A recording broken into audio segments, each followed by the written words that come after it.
নমস্কার, আমি তোমাদের জয়দেব শাস্ত্রী। দানের একটা কাহিনী বলি। প্রাচীনকালে এক রাজা ছিলেন, নাম শিবি রাজা। তিনি সত্যিকারের দাতৃপতি হিসেবে পরিচিত। একদিন দেবরাজ ইন্দ্র ও অগ্নিদেব তাকে পরীক্ষা নিতে এলেন। তারা পায়রা ও বাজ পাখির রূপ ধরে নিলেন। বাজ পাখি পায়রাকে ধরতে এলো, আর পায়রা এসে আশ্রয় নিল রাজার কোলে। বাজ পাখি বলল, রাজা, এই পায়রা আমার খাদ্য, তুমি তাকে বাঁচাতে চাইছো, তাহলে আমাকেই ক্ষুধায় মারছো, এটা কি ন্যায়? দেখো কি ইমোশনাল অ্যাটাক।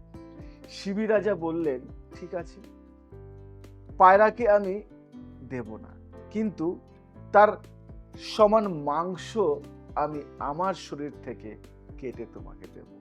রাজা আসনে বসে নিজের দেহ থেকে মাংস কেটে দিলেন, কিন্তু যতই কাটেন ততই পাল্লা হালকা হয় না। শেষে তিনি বললেন, পুরো শরীরটাই নিয়ে নাও, নিয়ে যাও তুমি, তবু আশ্রিতকে দেব না।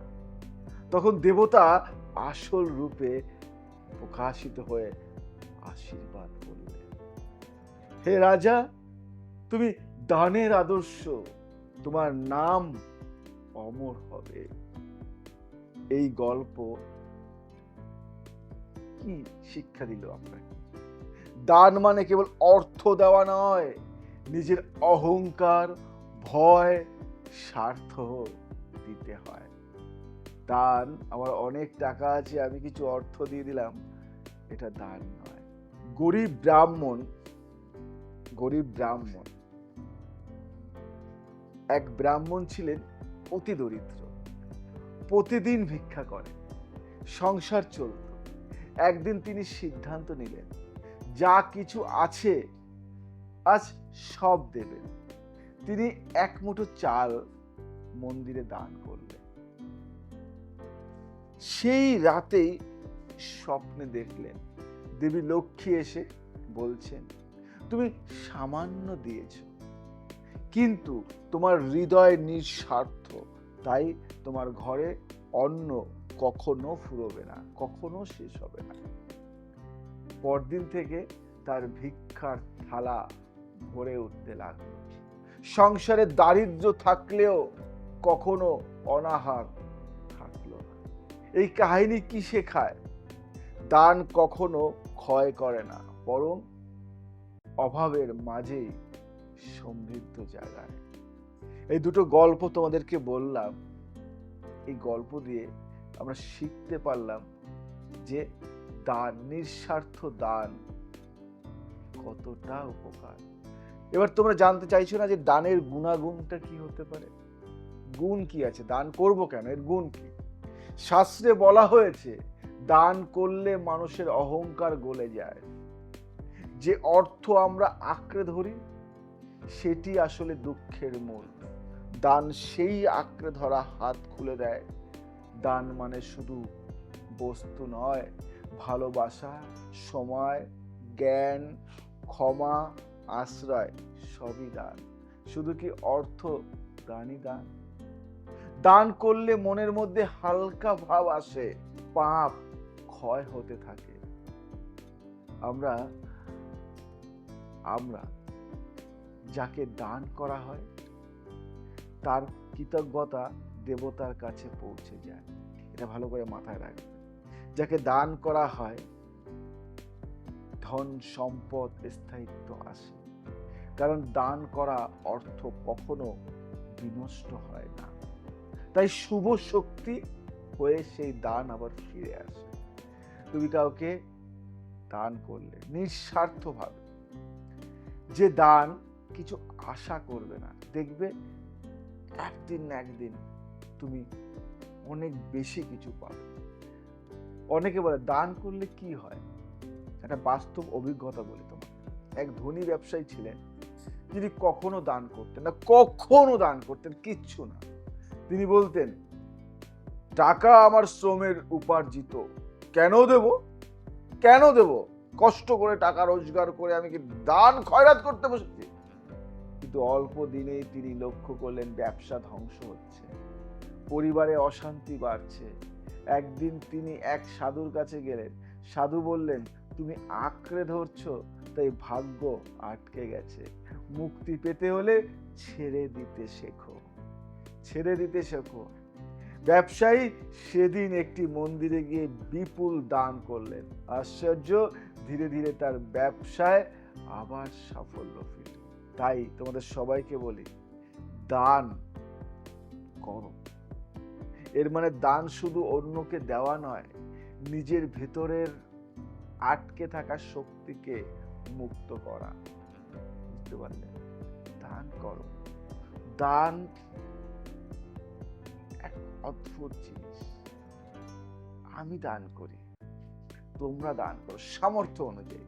দানের মন্দ ফলও আছে, শুনবে? দান যেমন ভালো তেমন খারাপ। শোনো, দান যদি স্বার্থ সিদ্ধির জন্য হয় তবে তা ফল দেয় না। যেমন কেউ যদি দান করে লোক দেখানোর জন্য, অহংকারের জন্য, তখনই সেই দান শূন্য। আবার যদি অন্যায় কাজে অর্থ দিয়ে দান করে তবে সেটা পুণ্য নয়, পাপ বাড়ায়। বুঝতে পারলে? শাস্ত্রে বলা আছে, যে দান অহংকার ভরা, যে দান অহংকার ভরা তা শ্মশানের ফুলের মতো, দেখতে সুন্দর কিন্তু কাজে লাগে না। এটা মাথায় রাখবে।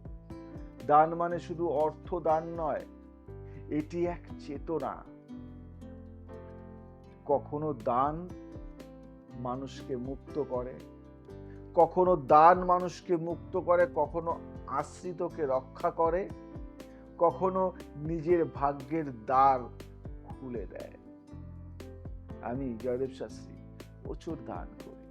লোক দেখানো দান না, লোক দেখানো দান মন থেকে, কিছু পাওয়ার আশায় না, ঈশ্বর দেয়।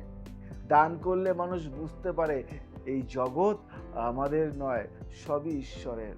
আর সেই বোধ থেকেই জন্ম নেয় শান্তি। শান্তি, তাই দানই পরম ধর্ম। আজকে ভাবো তো, তোমার কিছু ইচ্ছা হচ্ছে, কাউকে কিছু দেবে, পারছো না। একজন মহৎ ব্যক্তি, সে দিনের পর দিন সমাজ সেবা করে যাচ্ছে, তাকে যদি তুমি কিছু সাহায্য করো তাহলে ভাববে যে তোমার দান সঠিক জায়গায় পৌঁছে যাচ্ছে। তুমি হয়তো একা পারছো না, সবাইকে মিলে মিশে নিয়ে দান করো সামর্থ্য অনুযায়ী। জয়দেব শাস্ত্রীর বাড়িতে 51 মন্দিরে অনেকে আসে নিঃস্বার্থ ভাবে। কেউ কেউ আছে, শুনবে আজকে আমি বলি তোমাদেরকে, কেউ আছে সে কি করে, সে তার বাড়িতে প্রতিদিন এক মুঠো চাল আমার 51 কালীবাড়ির নামে রেখে দেয়। আমার মেম্বারশিপ যারা নিয়েছে 51 কালীবাড়ি, আমাদের কাছ থেকে যারা দীক্ষা নিয়েছে, যারা 51 কালীবাড়ির নিয়মিত মেম্বার, তারা কি করে, তারা আসে, তারা এসে তাদের সামর্থ্য অনুযায়ী কিছু দেয় এবং সেই দান সমাজ সেবামূলক কাজে ব্যবহৃত হয়। আর জয়দেব শাস্ত্রী 51 কালীবাড়ি করেছে, আর জয়দেব শাস্ত্রী 51টি মায়ের থাকার আশ্রয় করেছে, আর জয়দেব শাস্ত্রী অনাথ আশ্রম করতে চলেছে, আর জয়দেব শাস্ত্রী করতে চলেছে একটা হসপিটাল। এগুলি কেন করতে চলেছে? আজ গোশালা করতে চলেছে, আজ 51 বৃদ্ধা মায়ের থাকার আশ্রয় করতে চলেছে। কেন? কাদের জন্য? সাধারণ মানুষ যারা আসে আমার কাছে, তারা চায় যে আমি কিছু দান করি। নিঃস্বার্থ দান। অনেকেই আছে আমাদের সাথে জড়িত। কেউ চাল দেয়, যা পারে সেটুকু দেয়, 2 টাকা 5 টাকা করে সে জমিয়ে কিছু অর্থ দান করে নিজের হাতে মন্দিরে এসে, যে এইটুকু জিনিস কাজে লাগে আমার সামর্থ্য। একটু যার আছে সে তো দান করবেই অনেক কিছু, কিন্তু যার নেই তার যতটুকু আছে তার থেকে একটু এখানে এসে দান করতে না পারো, তুমি অভুক্তকে খাওয়াও। রাস্তায় যে মা খেতে পাচ্ছে না তাকে দেখো, যে মানুষটি পড়তে পারছে না টাকার অভাবে তাকে একটু হেল্প করো, একটা খাতা কিনে দাও, বই কিনে দাও। এ দানের থেকে বড় দান কিছু নয়। তোমার পাশের বাড়ির মেয়েটি পড়াশোনায় খুব ভালো, কিন্তু অর্থের অভাবে পড়তে পারছে না, তাকে একটু হেল্প করো, হেল্প করো। 1 কেজি খাতা কিনে দাও তাকে, তাকে সারা বছরের পেন কিনে দাও, তোমার সামর্থ্য অনুযায়ী চেষ্টা করো, পারবে, তুমিই পারবে। তাই যারা আমার সাথে যুক্ত আবার এখানে আসো এবং মনে হচ্ছে মানুষের জন্য কিছু করবে, মানুষের তরে কিছু করবে, যতটুকু পারো নিঃস্বার্থভাবে চেষ্টা করো, যা পারো যতটুকু পারো।